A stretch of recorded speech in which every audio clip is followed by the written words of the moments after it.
The last time the Eagles and the Commanders played, it was a whale of a game where it came down to a last-second field goal that the Eagles pulled away with a 34-31 victory in Week 4. Sorry.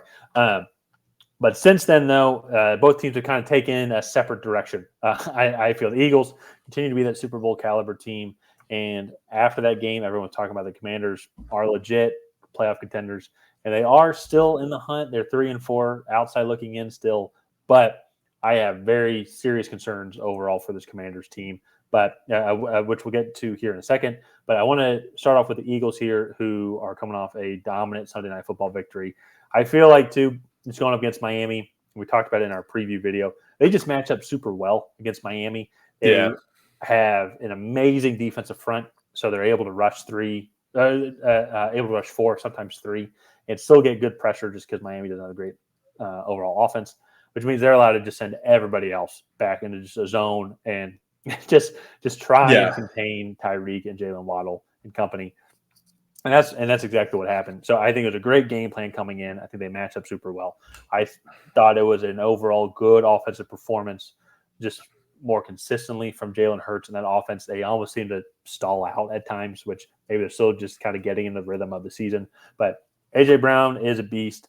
And I think I want a huge shout out, obviously, to A.J. Brown and Jalen Hurts, but also want a huge shout out to Devontae Smith, Dallas Goedert, Olamide Zaccheaus, DeAndre Swift as well. All those guys at minimum on all those plays are just amazing, amazing decoys. They are all so freaking good that you have to be like, okay, how do we defend this guy in this play? We have to cover him. We have to watch him, which then just opens the field up for just the ginormous A.J. Brown, and for it's hard for Jalen Hurts to miss him. Like, that's how big he is. But he's having an amazing season. Jalen Hurts having an amazing season.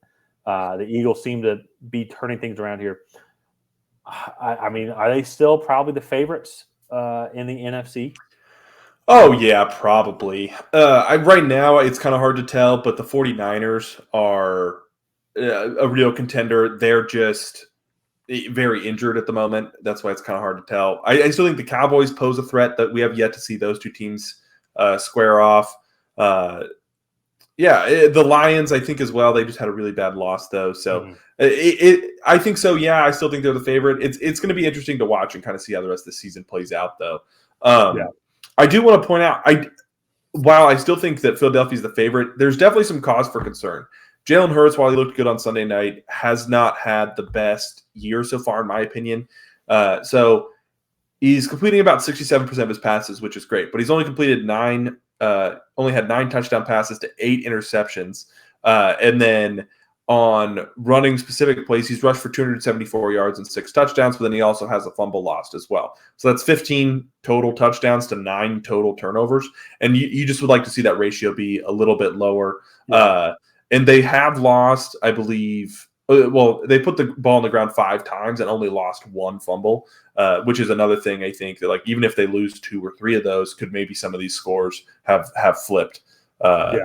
So it's just interesting. Like, they're still not playing clean football by any means, but they are 6-1. So if they can get some of those wrinkles figured out, they would be a scary, scary team to play against. I will say, I think, to acknowledge that Hurts interception is he did have 3 against the Jets. So I think that does change it up a little bit here, and that was by far their worst performance of the season overall. Yeah. But I think prime time, it was at home, but up against a Super Bowl contender, like, that was a measuring stick kind of game.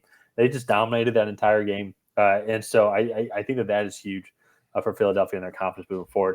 Even then, too, if you go and look at their schedule, so they have this game, which I think they, according to ESPN, are 76% favorites to win this game here. Then you go and look, and they play the Cowboys next week. That's going to be a great game, marquee matchup. And then a bye week, and then the Chiefs as well, which is going to be another marquee game. So then the Bills, Niners, Cowboys again. So the rest of their games this year, outside of maybe their final 3 games where they play the Giants twice and the Cardinals, they're about to go on a very serious playoff-heavy stretch here, really get them in the mood. So I think winning this game here and the way that they won was a good tone setter, I think, kind of going into the stretch. On the flip side, with the Commanders, I did say I had some concerns for this team. And when they last played, the Commanders had a great game. Sam Howell and his defense played phenomenal, kept Philadelphia in check. And I think it was maybe started some of those concerns for Philadelphia. And like, hey, look, this Commanders team is really good. Since then, though, giving up 40 points to the Bears, should have lost to the Falcons. I'm a Falcons fan, so I might be biased in saying that, but I'm confident that I'm not. Falcons gave you that game, and then just another horrible offensive performance against this New York Giants team. I have some concerns overall for this offense. Oh, and I will say the week before the Eagles played, they only put up 3 points against the Bills. And that was a hard-fought game to the fourth quarter where the Bills just blew it up. But even in that game, though, Commanders did have 5 turnovers, so to say. These past 5 weeks really hasn't been phenomenal football, right? Phenomenal consistent football for the Commanders. That's, I think, is going to be the concern overall is can they, as they did last time against the Eagles, play 4 consistent quarters because that's what they're going to need to do and provide pressure on Jalen Hurts and somehow find a way to cover all these amazing receivers plus Julio Jones now as well for the Eagles. Yeah, and we saw what A.J. Brown did to Emmanuel Forbes, and that was just a horrible performance. I think Emmanuel Forbes is not even starting for the Commanders at this point in the season. So I just think the Commanders are going to be outclassed. It's just not even close to the same level of football team. And so let's go ahead and get into predictions really quick. But before we do that, if you guys have not already, please go ahead and like and subscribe. Help Tom and I reach our goal of getting to 2,000 subscribers before Halloween. So if you can help us reach that goal, we'd be very appreciative. And it's the best way to get notified when we create new content. All right. I'm going to throw it over to you. I think this segment will be pretty brief based off of the conversation that we just had. But who do you have coming out ahead in this matchup? The team that has given up the most sacks will not win this game. And as the Commanders, through 7 games, they've given up 40 sacks. That is not a recipe for success, especially when we just saw the dominant performance from Fletcher Cox, Jalen Carter, and that entire defensive front of Philadelphia. Yeah. And which is sad, too, because the Commanders, and I've mentioned this throughout the entire season, have a good receiving set. I think Eric Bieniemy has done a good job overall, I think in his first season, implementing his philosophy with essentially what is a rookie quarterback. So to say, Sam Howell has less starts than Desmond Ridder. So I think they've done their best, but we have seen this trend over these past couple of weeks of this offense stalling out significantly and not being able to move forward. I think a lot of that has to do with this offensive line not being able to get protection, opening up running holes, having a balanced offense. And I say all that, and they're going up against Jalen Carter and Fletcher Cox and this Philadelphia. Hassan Reddick.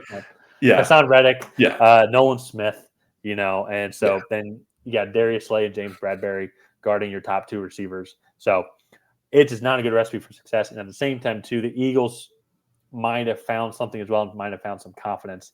And at the same time, too, against this Commanders defense who should have given up a lot more points than 16 to the Falcons, gave up 40 to the Bears, gave up 34 to the Eagles week before that, 37 against the Bills a week before that. They did only give up 14 points to the Giants, but to be honest, though, that's a lot of points compared to how this Giants offense has been playing for the past month and a half. So I would say still not a good performance. I am going with the Eagles as well. They're just a better team, and they will whip the Washington Commanders. So with that being said, let's go ahead and wrap up this video here. If you guys have not already, please go ahead and like and subscribe. Leave a comment down below on who you think is going to come out ahead in this matchup. So write the Philadelphia Eagles in the comments, and we will see you guys next time.